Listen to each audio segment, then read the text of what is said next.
Sebuah kabar mengejutkan jika di Pulau Biawak, Indramayu, terdapat sebuah pesugihan. Benarkah? Dalam sebuah investigasi yang dilakukan Hendy Koswara menyebutkan jika sebagian masyarakat pesisir Indramayu meyakini kalau lumpur hidup di Pulau Biawak sebagai lokasi istana kerajaan gaib Nyi Ratu Nawang Wulan. Hanya terdapat sebuah bangunan mercusuar yang dibangun semasa pemerintahan kolonial Belanda sejak tahun 1800-an. Di atas pulau seluas 150 hektar ini, selain mercusuar, juga terdapat rumah dinas petugas jaga mercusuar. Sebagaimana namanya, Pulau Biawak. Di situ memang terdapat banyak biawak dengan ukuran yang rata-rata cukup besar. Biawak ini dikenal sangat jinak. Meski seorang pengunjung berada di sisinya, namun tidak menunjukkan ketakutan. Jika diamati lebih seksama, tampak ada keganjilan pada sisik biawak itu, khususnya sisik di bagian leher. Dari jarak 1 meter, sisik warna kuning itu berbentuk menyerupai kalung. Menurut Koko Sodeswara, petugas operasi Gamat dan KPLP Kantor Pelabuhan dan Syah Bandar Kabupaten Indramayu, menyebutkan jika biawak dengan tanda seperti itu adalah Raja Biawak dengan ciri memiliki sisik warna kuning membentuk kalung pada lehernya.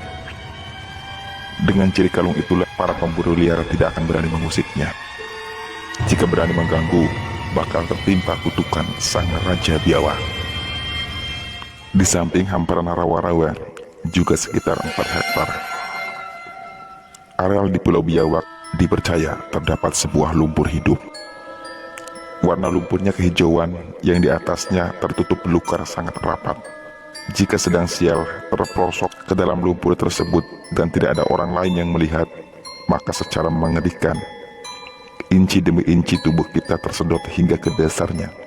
Dari sebuah informasi yang berhasil diwawancari Hendy Koswara, Dr. Andes Haji Muhammad Aspuri Ilyas, seorang kepala kantor pelabuhan dan Syah Bandar Kabupaten Indramayu.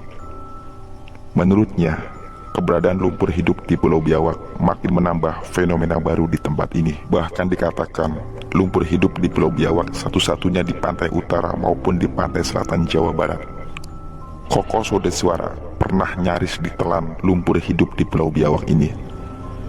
Tetapi berkat bantuan ketiga anak buahnya, ia berhasil ditarik ke daratan riuh dari semak-semak di sekitarnya. Ternyata belasan ekor biawak berlarian karena kaget oleh suara tubuh Koko yang terperosok.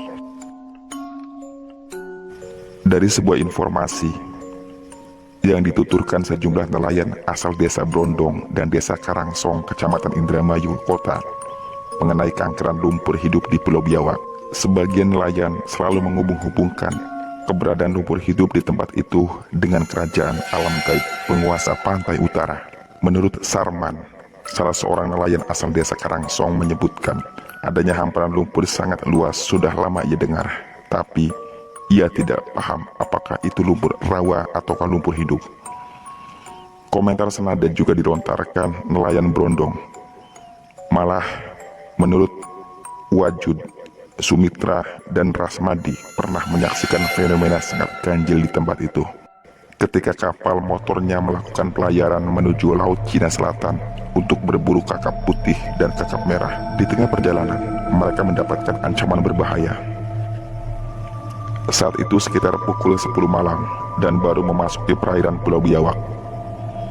Ombak besar musim angin barat menghadang laju kapal motor berbobot mati di bawah 30 gross ton itu. Karena mustahil menantang kekuatan alam, mereka berlima sepakat berlindung di Pulau Biawak sambil menunggu rendahnya ombak. Kapal motor pun dijangkar di sisi timur Pulau Biawak dan seluruh awak buah kapal naik ke daratan. Ketika mereka duduk bergerombol sambil menyalakan rokok, selang 2 jam kemudian atau sekitar pukul 12 malam, dari atas rawa yang disebut kawasan lumpur hidup, merebak cahaya warna-warni berbicara. Mula-mula cahaya itu kecil saja, menyerupai pelita, dan makin lama makin membesar sehingga menerangi tempat para awak buah kapal itu duduk bergerombol. Pelan-pelan cahaya aneh itu pun meredup, dan bersama meredupnya cahaya berpijaran itu, tampak berdiri bangunan menyerupai istana kerajaan masa lampau. Mereka melihatnya cukup lama, sekitar 5 menitan. Lalu bangunan istana kerajaan itu pun lenyap, berganti kegelapan. Demikianlah kata Sumitra. Baik Sumitra maupun teman-temannya merasa yakin bangunan itu adalah istana milik Nyi Ratu Nawangwulan. Lantas, siapa Nyi Ratu Nawangwulan itu? Untuk mengetahui siapa Nyi Ratu Nawangwulan, tidak bisa ditemukan dalam buku Babat Dermayu atau primbon sejarah berdirinya Kabupaten Indramayu, maupun dalam Babat Caruban Nagari atau primbon sejarah berdirinya Kabupaten Cirebon. Tokoh Nyi Ratu Nawangwulan hanya terdapat dalam mitos legenda rakyat yang belum pernah dibukukan. Dalam mitos legenda turun-temurun itu, ternyata keberadaan Nyi Ratu Nawangwulan bertalian dengan Nyi Ratu Rorok Hidup. Keduanya sama-sama menjadi penguasa bangsa Lembut Samudra. Konon, tanggal 1 Suro sekitar abad ke-15 terjadi perjanjian bilateral tentang pembagian wilayah. Nyi Roro Kidul menjadi penguasa alam gaib pantai selatan Jawa Barat, sedangkan Nyi Ratu Nawangwulan menjadi penguasa alam gaib pantai utara Jawa Barat. Keduanya tidak boleh melakukan ekspansi di wilayah kerajaan masing-masing. Perjanjian itu terus dipegang, serta tak ada pihak-pihak yang berupaya melanggarnya. Masyarakat nelayan yang tinggal di pantai Indramayu meyakini Pulau Biawak sebagai pusat kerajaan alam gaib pantai utara Jawa Barat. Istana kerajaan Nyi Ratu Nawangwulan sendiri diyakini berada tepat di atas lumpur hidup seluas 4 hektar itu.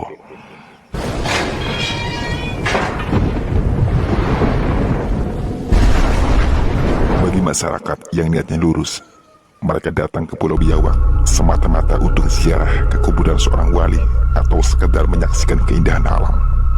Sebaliknya, bagi sebagian masyarakat yang berhati mendua, kedatangan di Pulau Biawak ingin melakukan ritual pesugihan. Ritual itu sendiri tentu saja memuja dan mengagungkan Nyi Ratu Nawangwulan selaku pucuk pimpinan tertinggi kerajaan gaib pantai utara. Secara kebetulan, salah seorang saksi hidup yang hampir saja menjadi jutawan dadakan dengan mengadakan ritual pesugihan di Pulau Biawak. Sebut saja Ampun, 60 tahun, penduduk kecamatan Bango 2, Kabupaten Indramayu. Pria beranak 3 ini membeberkan kisahnya. 3 tahun terakhir, bisnis Abun mengalami kebangkrutan. Akibatnya, ekonomi keluarga morat-marit. Kebangkrutan usaha ini secara otomatis menurunkan gairah hidupnya. Sampai akhirnya, ia mendapat petunjuk dari seorang tentang ritual pesugihan di Pulau Biawak. Dengan berbekal uang hasil pinjam, Abun nekat menyeberangi Laut Jawa menuju ke Pulau Biawak. Sesuai petunjuk yang ia dengar, setibanya di sana, ia menanyakan lokasi lumpur hidup kepada petugas jaga mercusuar. Tanpa kesulitan, lokasi yang dimaksud berhasil ditemukan. Di dekat pokok pohon ketapang, Abun memulai proses ritualnya. Keesokan paginya ia mulai berpuasa dan sorenya berbuka dengan menyantap dedaunan yang ada di sekitar tempat ritual tanpa dilengkapi nasi dan lauk pauk. Akibat kekurangan gizi, hanya dalam 5 hari saja kondisi Abun sangat mengenaskan. Wajahnya pucat dengan sepasang rongga mata cekung dan tulang pipi bertonjolan. Setiap malam menjelang dini hari, Abun menjalankan amalan yang isinya puji-puji terhadap Nyi Ratu Nawangwulan. Namun hingga malam ke-6, ia tidak mendapatkan wangsit apapun. Pada malam ke-7, persisnya memasuki tanggal 1 Suro, aura mistis sudah menjalari batinnya. Sekitar pukul 1 dini hari, dengan jarak beberapa langkah di depannya, di atas hamparan lumpur hidup, memancar sinar warna-warni berpendaran sedemikian rupa. Proses kemunculan sinar itu mirip sebuah bukit, di mana mula-mula puncaknya saja, namun makin lama semakin melebar. Mendapatkan peristiwa gaib luar biasa semacam ini, Abun hanya bisa terkesima. Lebih menakjubkan lagi, tatkala dari dalam pijaran sinar itu keluarlah sosok wanita yang sangat aneh di matanya. Bukan lantaran kecantikannya, melainkan penampilannya yang aneh. Wanita itu mengenakan kain hitam dengan bordir emas hingga memperlihatkan kulit separuh dadanya yang kuning langsat. Di atas kepalanya tertahta sebuah mahkota gemerlapan. Wanita itu menghentikan langkahnya hanya selang 2 depa di depan Abun yang duduk bersila. Suaranya sangat lembut, menggunakan bahasa Jawa Kromo Inggil.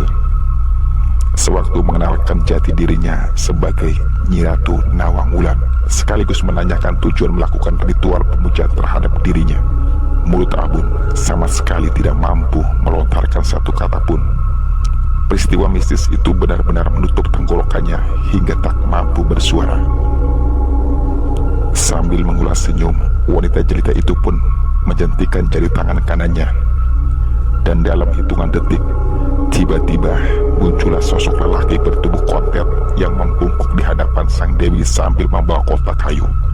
Sebelum raib, Nyi Ratu Nawang Wulan memberi pesan agar kotak kayu itu tidak dibuka sebelum tiba di rumah. Dan malam itu, Abun dilarang tidur hingga fajar menyingsing. Setelah memberi pesan, Nyi Ratu Nawang Wulan bersama laki-laki kontet itu raib. Sementara Abun segera beranjak meninggalkan tempat ritualnya. Sambil mengapit kotak kayu, ia melangkah menuju rumah dinas penjaga mercusuar.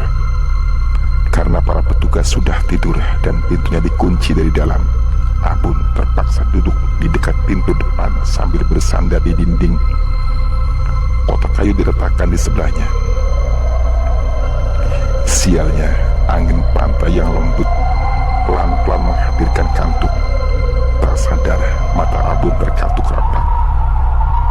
Ia baru terjaga dari tidurnya ketika dikejutkan oleh suara derit daun pintu.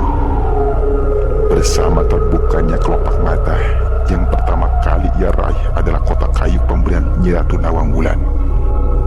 Ketika sadar telah melanggar pesan Nyi Ratu Nawang Wulan agar malam itu ia tidak tidur hingga fajar, tanpa mempedulikan seorang petugas yang berdiri memantau di sampingnya, Abun langsung menangis.